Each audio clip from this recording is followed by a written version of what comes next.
we can see the sun about 2 minutes before the actual sunrise.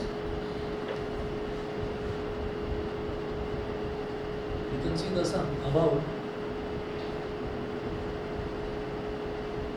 2 minutes before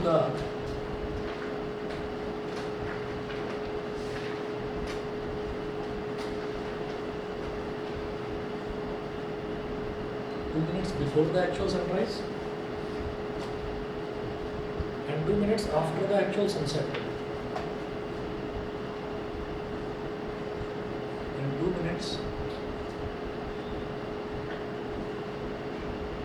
after the actual sunset.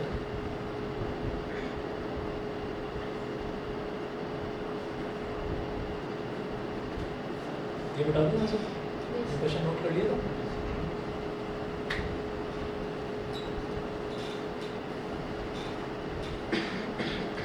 2 minutes after the actual sunset.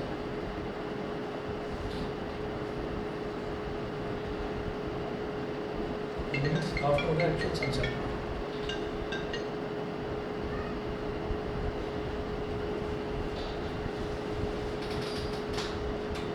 Because of atmospheric refraction.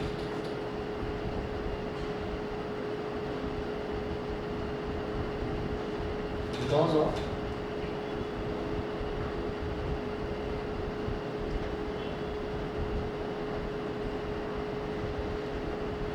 atmospheric refraction. Because of atmospheric refraction. अब इसके बाद इसका explanation देखिएगा.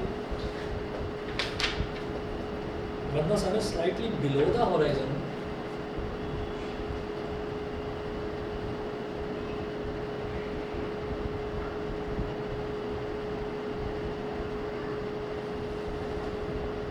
when the sun is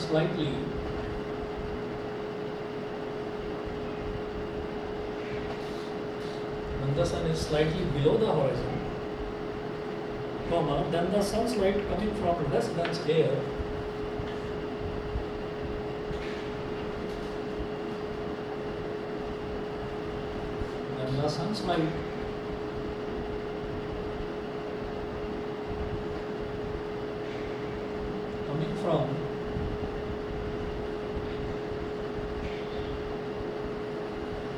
the sun's light coming from less dense air to more dense air is refracted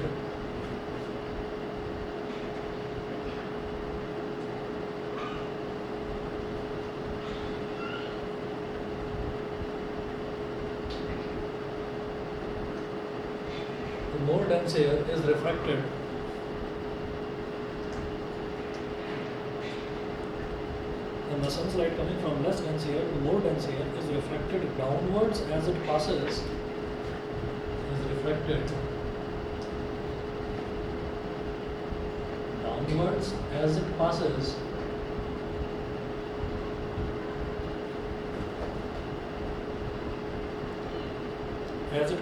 through the atmosphere.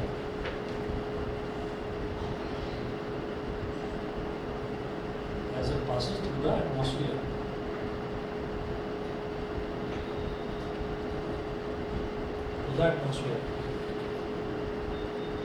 Full stop. Because of this atmospheric refraction,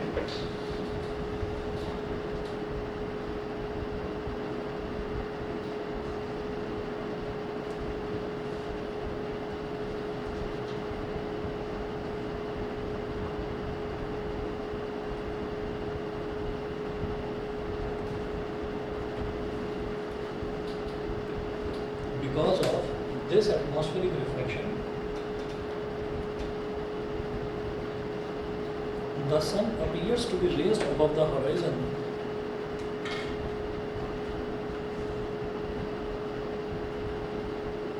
The sun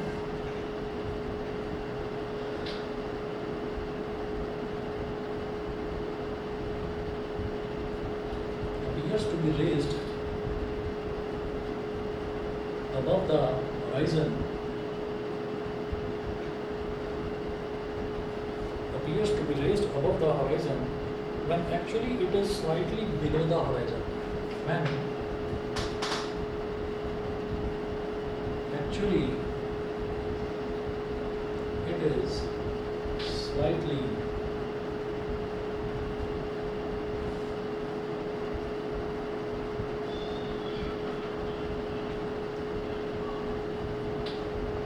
below the horizon.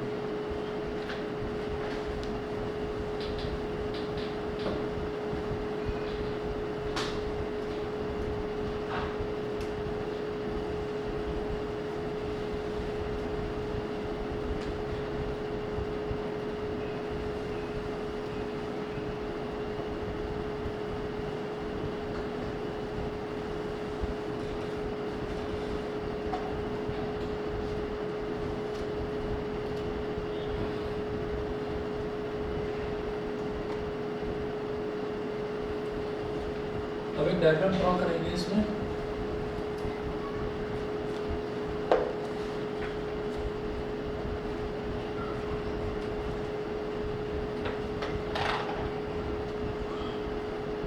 ठीक है, ऐसे एक straight line बनाएंगे, इसको तो बोल देंगे horizon.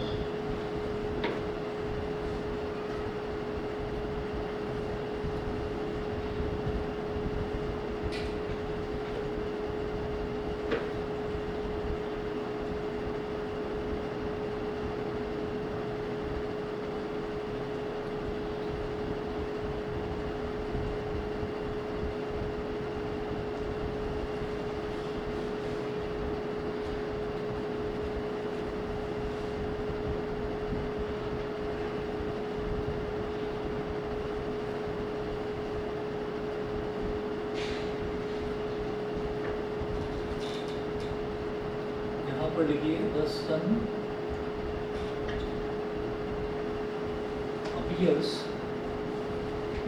appears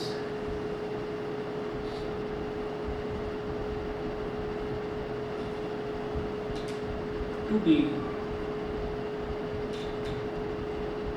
above the horizon. The sun appears to be above the horizon. और नीचे एक और इसका वो बनाएंगे सन का एक,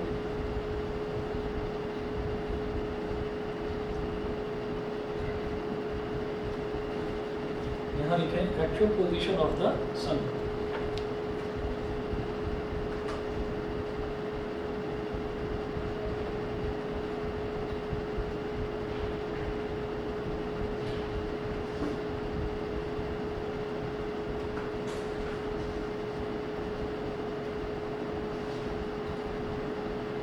just below horizon, actual position of the sun just below horizon।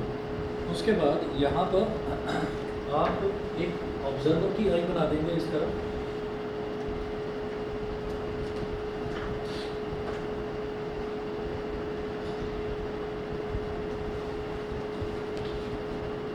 as seen from the earth,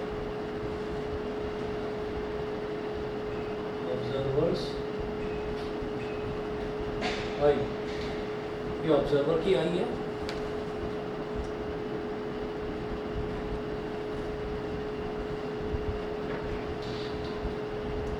अब यहाँ से रे ऑफ लाइट इस तरह से आएगी, ट्रैवल करती हुई आई तक इस तरह से आएगी रे ऑफ लाइट। लेकिन क्या इस तरह से घूमती हुई कोई रे ऑफ लाइट को क्या हमारी आई देख पाएगी? किसी मुड़ी हुई रे ऑफ लाइट को क्या हमारी आई देख पाएगी? नहीं, ऐसा नहीं हो सकता। तो क्या होता है कि actual position of the sun just below horizon. अब मैं आपको एक चीज़ समझाता हूँ कि हॉराइजन क्या है।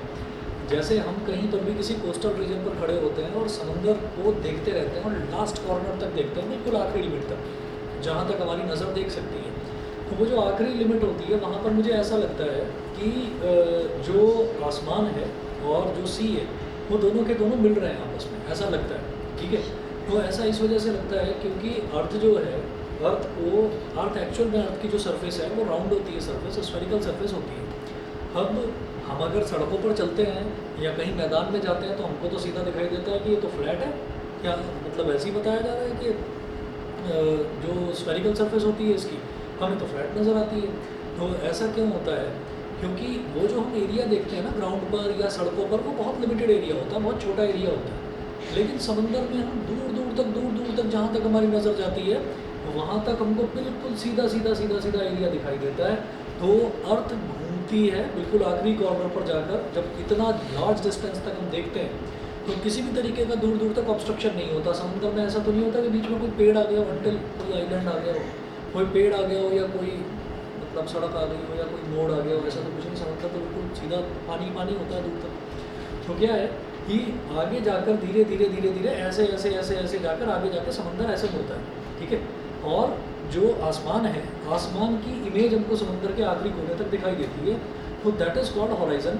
इसका मतलब क्या है कि जब सीधे सीधे सीधे सीधे ऐसे समंदर जा रहा है और फिर लास्ट में ऐसे मुड़ जाता है, तो सन जो है उस मुड़ी हुई अर्थ के उस तरफ होता है, नीचे की तरफ, ठीक है।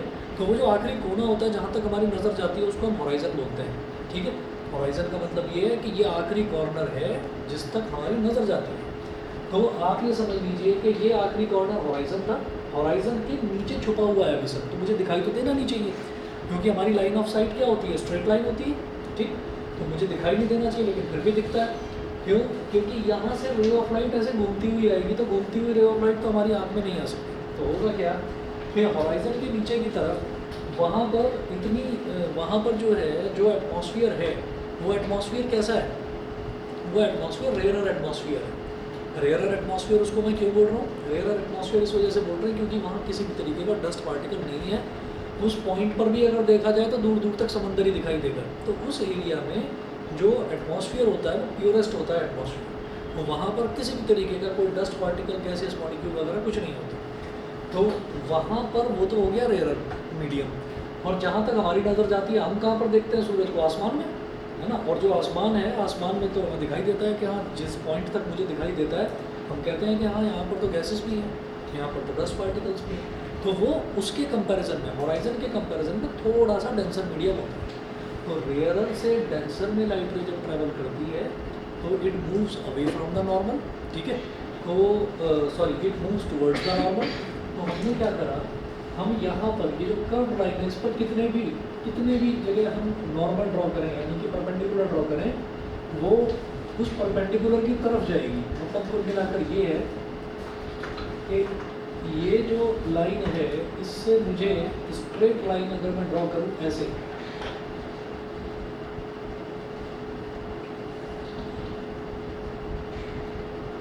तो स्ट्रेट लाइन ऐसे होगी। तो मतलब ये हो गया कि ये जो सन है, इस सन की इमेज मुझे यहाँ पर दिखाई देती है और वो इमेज एक सीधी लाइन में होती है, आँख के सामने सीधी लाइन में। तो इस वजह से मैं उस इमेज को देख पाता हूँ, एक्चुअल में सन मुझे दिखाई देता है, ठीक है। अब अगर ये ज़्यादा नीचे चला जाता है तो उतना ज़्यादा रिफ्रैक्शन नहीं होता कि वो इमेज फिर भी हमको दिखाई देती है। तो जब ये ज़्यादा नीचे चला जाता है तो तब हमको वो इमेज नहीं दिखाई देती, ठीक है, क्लियर है।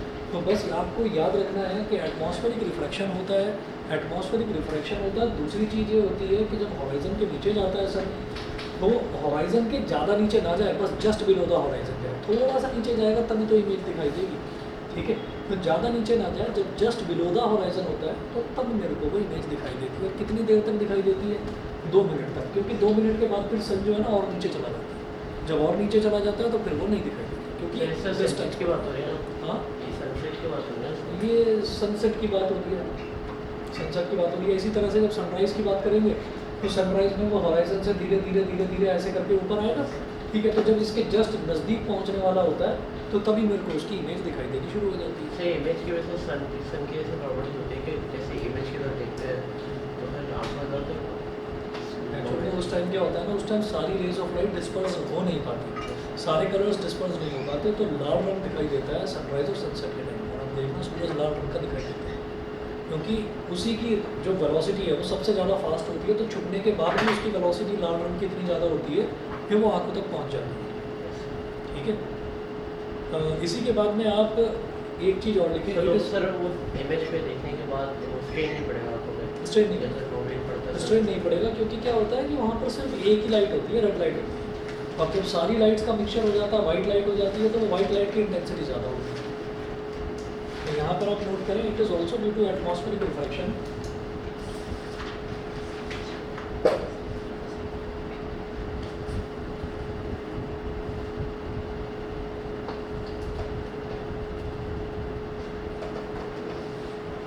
It is also due to atmospheric refraction.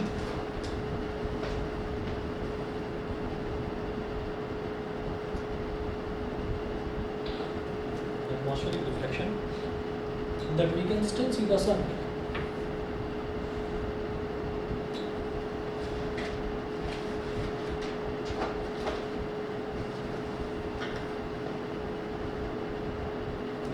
still see the sun for about 2 minutes.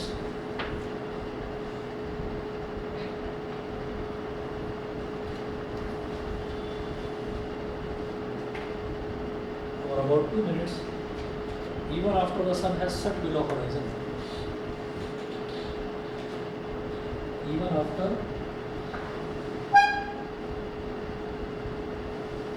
sun has set below horizon, तो सनसेट के केस में भी यही होता है और सनराइज के केस में भी यही होता है. इसके बाद एक लाइन और लिखेंगे, इंपॉर्टेंट है. So the time from sunrise to sunset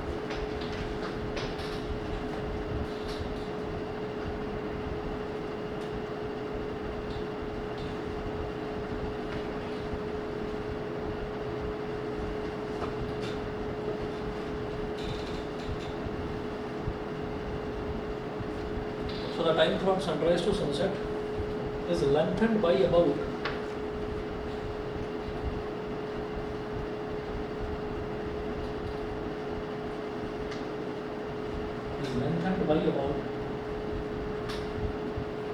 lengthened by about 2 plus 2 is equal to 4 minutes.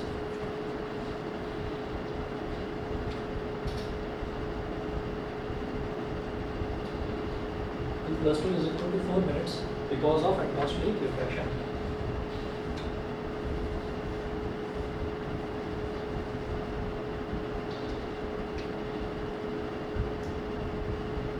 Because of atmospheric refraction.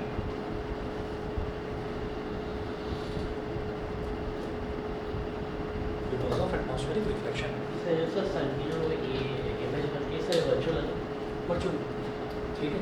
तो बिकॉज ऑफ एटमॉस्फेरिक रिफ्लेक्शन क्या होता है कि भाई जब सनराइज हुआ तो सनराइज होने से 2 मिनट पहले ही सन मुझे दिखाई देने लगता है.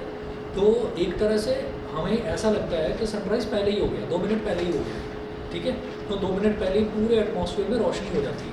ठीक है, उसकी इमेज की वजह से रोशनी हो जाती है. ठीक, अच्छा.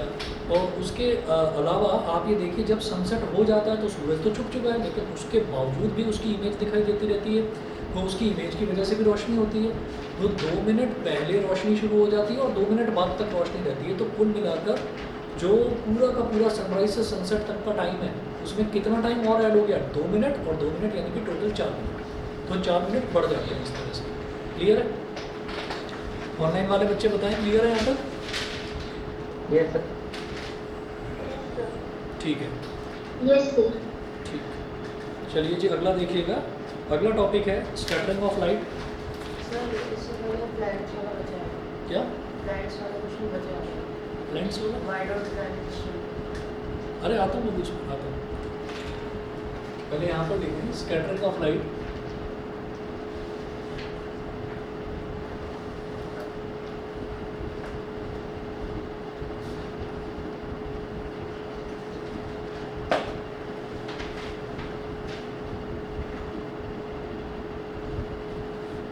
Scattering of light. Scattering of light means to throw light in various random directions.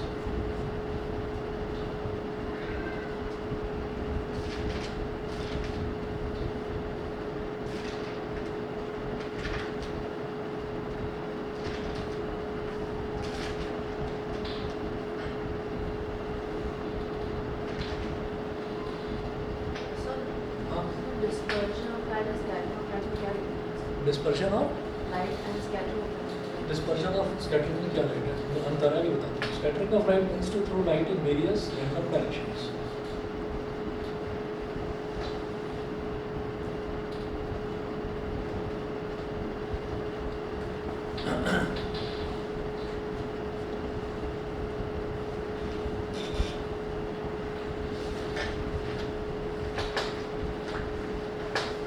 देखिए, डिस्पर्शन में और स्कैटरिंग में दोनों में ही लाइट रेज जो है वो फैलती है.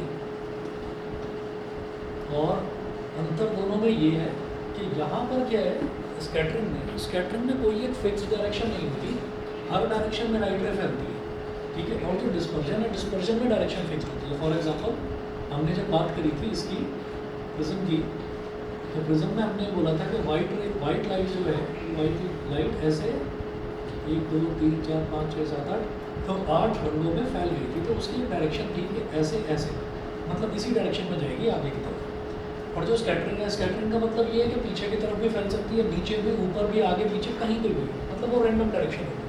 तो स्कैटरिंग का मतलब भी फैलना ही है और डिस्पर्शन का मतलब भी फैलना है, लेकिन स्कैटरिंग होती है किसी भी डायरेक्शन में और डिस्पर्शन होगा एक पर्टिकुलर डायरेक्शन में। ये अंतर है दोनों में। स्कैटरिंग की लाइट्स है नॉर्मल, स्कैटरिंग लाइट का ही होगा। लेकिन जैसे इसमें 7 कलर्स हैं हाँ, तो उसमें भी 7 कलर्स। अच्छा, वो ज़रूरी नहीं है, वो ज़रूरी नहीं है। डिस्पर्शन तो क्या है, डिस्पर्शन का मतलब स्प्लिट हो जाना, एक चीज़ का अलग अलग 7 कलर्स में स्प्लिट हो जाना, और स्कैटरिंग का मतलब सिंगल लाइट का ही फैल जाना, ठीक है। उसके बाद देखिएगा, इसी में लिखें, फिर नेक्स्ट टॉपिक लिखें, sorry, Tyndall effect.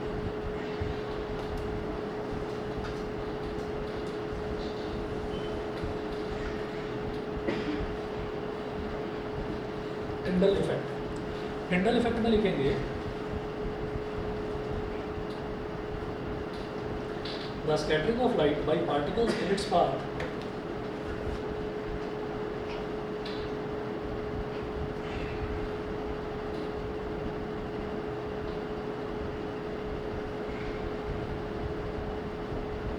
scattering of light by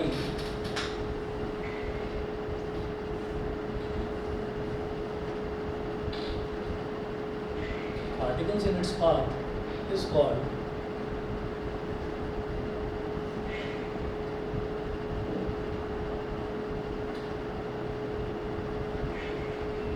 the scattering of light by particles in its path is called Tyndall effect.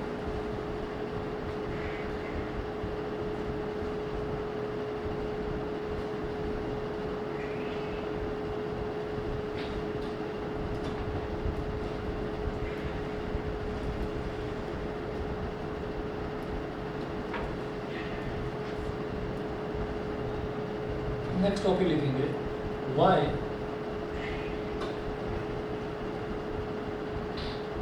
Question की फॉर्म में लिखें why the sky is blue.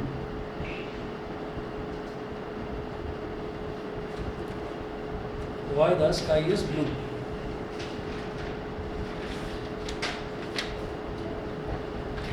अब ये टिंडल इफेक्ट होता है क्या है? टिंडल इफेक्ट का मतलब ये है कि हमारा जितना भी एटमॉस्फेयर है, एटमॉस्फेयर जो हमें हमारे आसपास जो दिखाई दे रहा है, उसमें सब में डस्ट पार्टिकल, गैसियस मॉलिक्यूल, सारी चीज़ें हैं। तो आप ये देखिएगा कि जब सनलाइट आएगी तो सनलाइट जो है, सनलाइट को वो डस्ट पार्टिकल्स अपने ऊपर कैरी करवा के, और फिर जो डस्ट पार्टिकल्स हैं, डस्ट पार्टिकल्स ऐसा नहीं है कि डस्ट पार्टिकल यहाँ पर रुका हुआ है तो यहीं रुका हुआ ही है, ठीक है। तो पार्टिकल्स जो हैं वो कंटिन्यूसली मूविंग है, वो कंटिन्यूसली एक जगह से दूसरी जगह तक मूव करते हैं। कुछ पार्टिकल्स अपनी जगह पर ही वाइब्रेट करते रहते हैं और कुछ पार्टिकल्स वाइब्रेट करने के साथ साथ मूव भी करते हैं।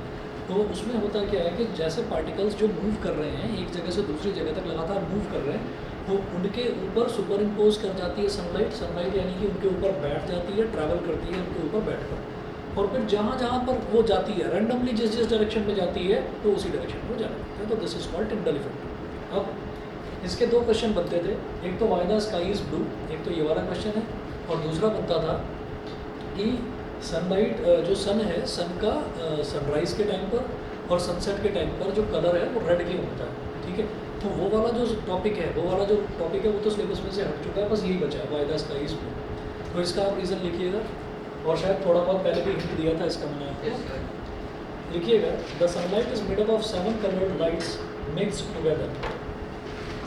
सर टिंडल इफेक्ट को सर बस अंडरस्टैंड करने के लिए सर लास्ट ईयर की गोल्ड फॉइल एक्सपेरिमेंट से सर रेफरेंस कर सकते हैं।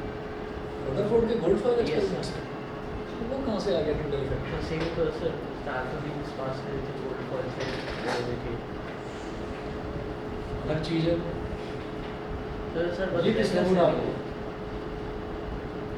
ये किसने बोला? कहीं पढ़ा होगा? नहीं सर पढ़ा वैसे? नहीं, ऐसा नहीं होता।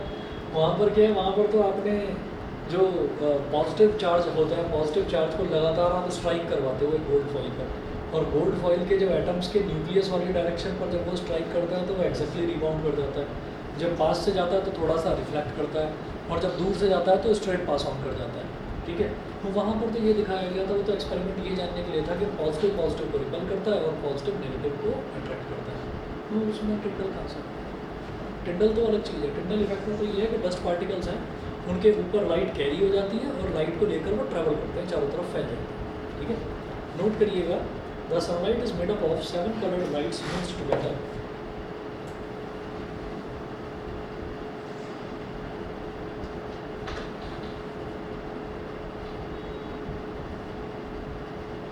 is made up of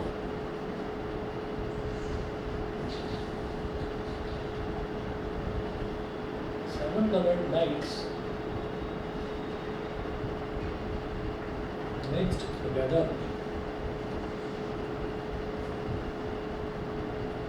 Seven colored lights mixed together. When sunlight passes through the atmosphere,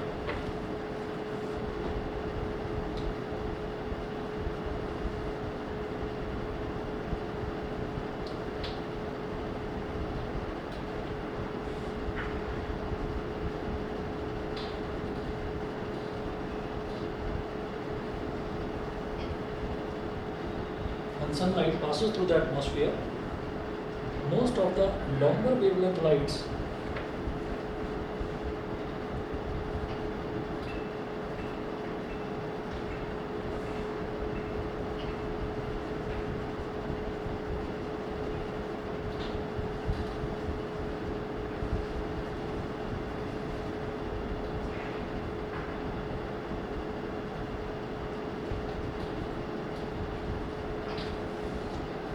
most of the longer wavelength lights such as red, orange, yellow, etc.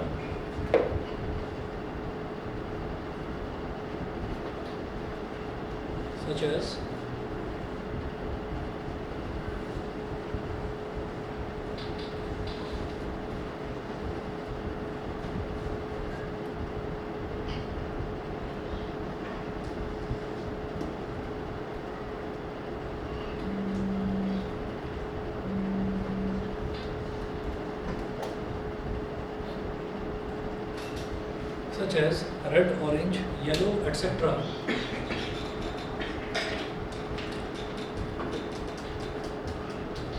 present in it do not get scattered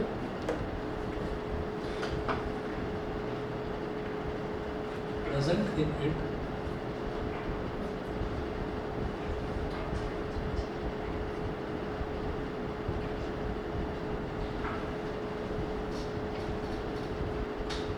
do not get scattered much by the air molecules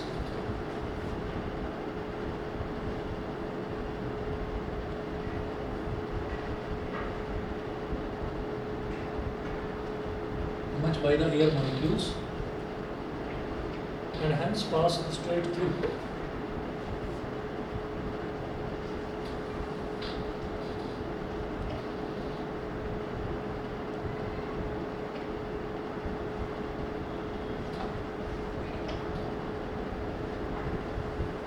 And hence pass straight through.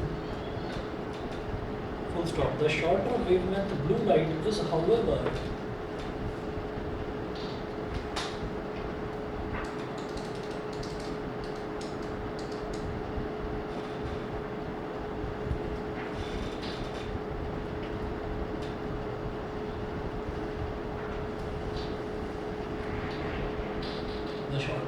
blue light is, however, scattered all around the sky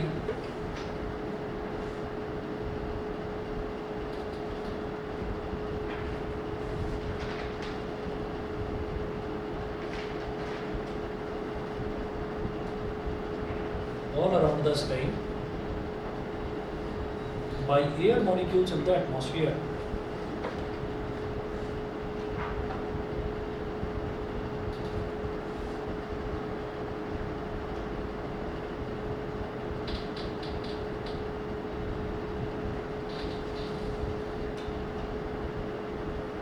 By air molecules in the atmosphere.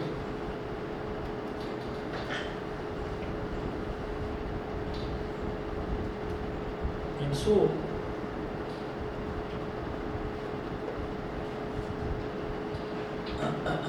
so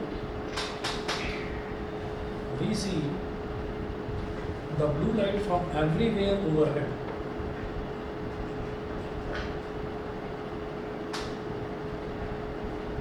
blue light, we see the blue light from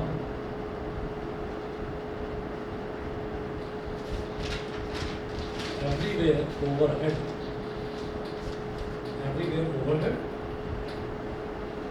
and the sky looks blue, and the sky looks blue. अब अगर ये question आ जाता है तो इसमें एक छोटा सा डायग्राम होगा, डायग्राम बना देते हैं तो क्वेश्चन थोड़ा सा इंप्रेसिव हो जाता है, आपका आंसर इंप्रेसिव हो जाता है थोड़ा सा.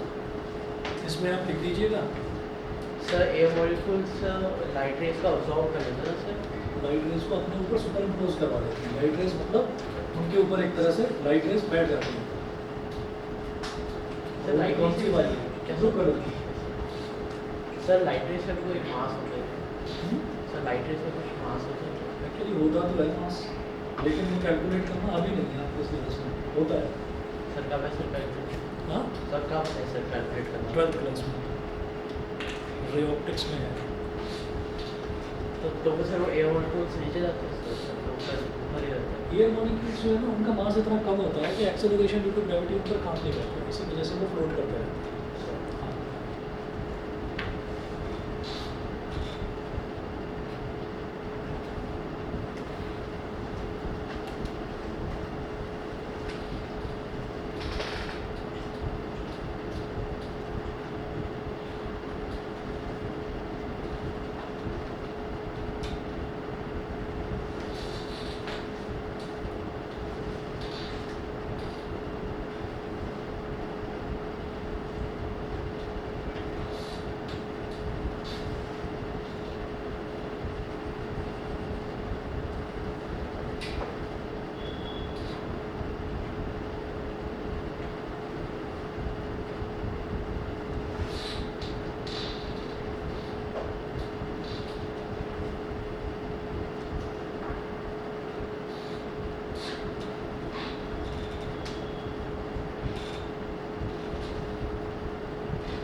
यहाँ पर आप क्या दिखाएंगे कि छोटी, मतलब इस जगह पर लाइट थोड़ी सी स्कैटर हो गई, इस जगह थोड़ी सी ब्लू लाइट स्कैटर हो गई, इस जगह थोड़ी सी ब्लू लाइट स्कैटर होगी. तो ऐसे millions billions and trillions of particles होते हैं.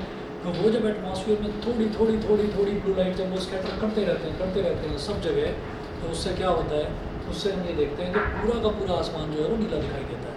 और उसमें जो लार्जर वेवलेंथ वाली जो लाइट्स होती है, लार्जर वेवलेंथ यानी कि लार्जर वेलोसिटी वाली लाइट, तो वो जब सन से निकलती है लाइट लार्जर वेवलेंथ वाली, जैसे कि रेड हो गई, ऑरेंज हो गई या येलो हो गई, तो वो वाली जो लाइट्स हैं वो तो बड़ी स्पीड के साथ में तुरंत अर्थ को जाकर स्ट्राइक करती हैं, तो वो तो सारी की सारी अर्थ पर आ गई.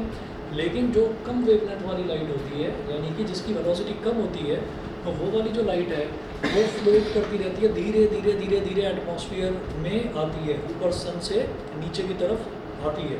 तो इन द मीन टाइम क्या होता है कि जितने भी एयर मॉलिक्यूल्स हैं, एयर मॉलिक्यूल्स पर वो सुपरइम्पोज कर जाती है, यानी कि बैठ जाती है. और एयर मॉलिक्यूल्स की प्रॉपर्टी होती है इधर उधर फैलने की, रैंडमली मूव करने की, एक जगह से दूसरी जगह. तो वो रैंडमली मूव करते करते करते करते पूरे एटमॉस्फेयर में फैल जाते हैं. इसी वजह से वो जो पूरा एटमॉस्फेयर है आसमान का, वो पूरा का पूरा मुझे कैसा दिखाई देता है, नीला दिखाई देता है.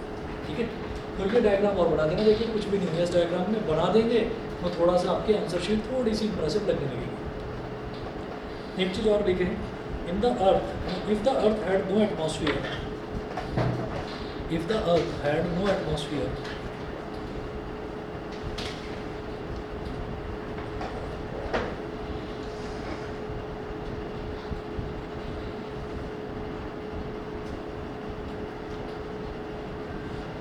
if the earth had no atmosphere consisting of air,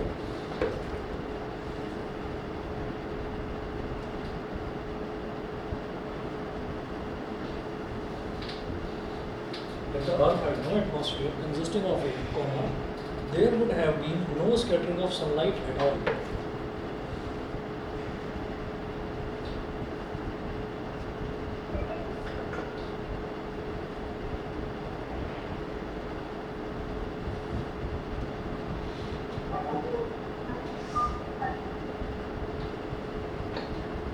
there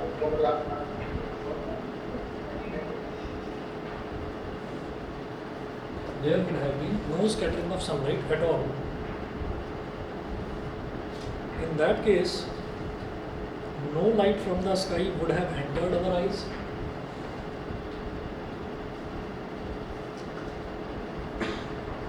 In that case, no light from the sky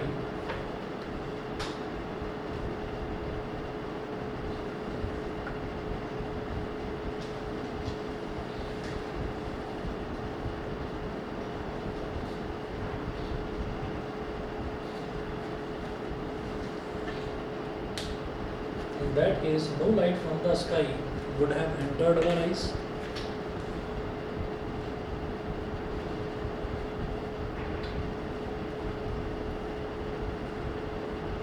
Would have entered our eyes, and the sky would have looked dark and black to us.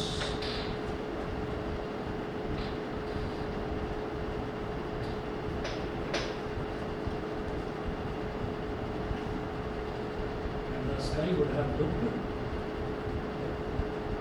dark and black to us.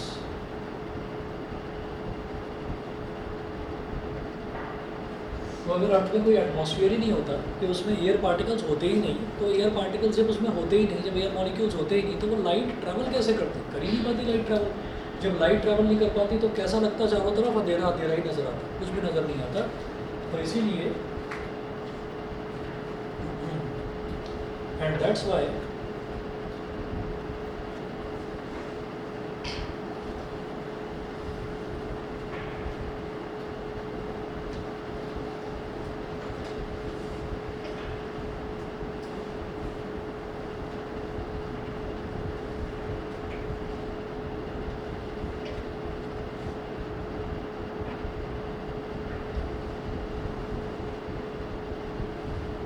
That's why in outer space the sky looks dark and black.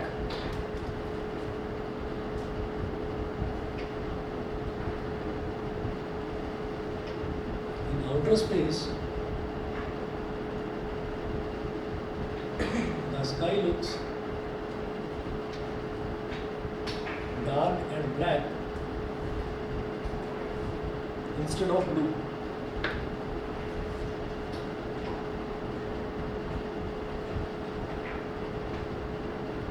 Instead of blue, full stop. This is because there is no atmosphere in the outer space.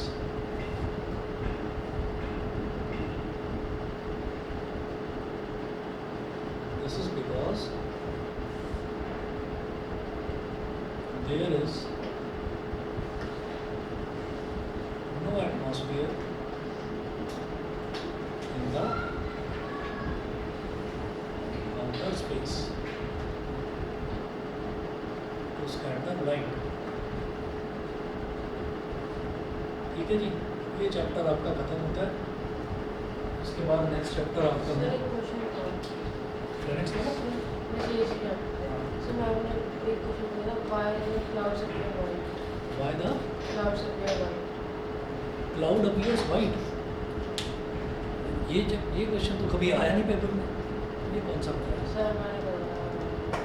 चलिए ठीक है, एक तो ये वाला question और एक आपका वो प्लैनेट्स वाला, दोनों क्वेश्चन नेक्स्ट क्लास बता दूंगा। 5-10 मिनट के क्वेश्चन से वो करा के मेरे को नेक्स्ट क्लास में इलेक्ट्रिसिटी में स्टार्ट करवाना, ठीक है? तो आज इतना कर दीजिए, और कोई डाउट रह जाए इस चैप्टर में तो प्लीज़ बता देना।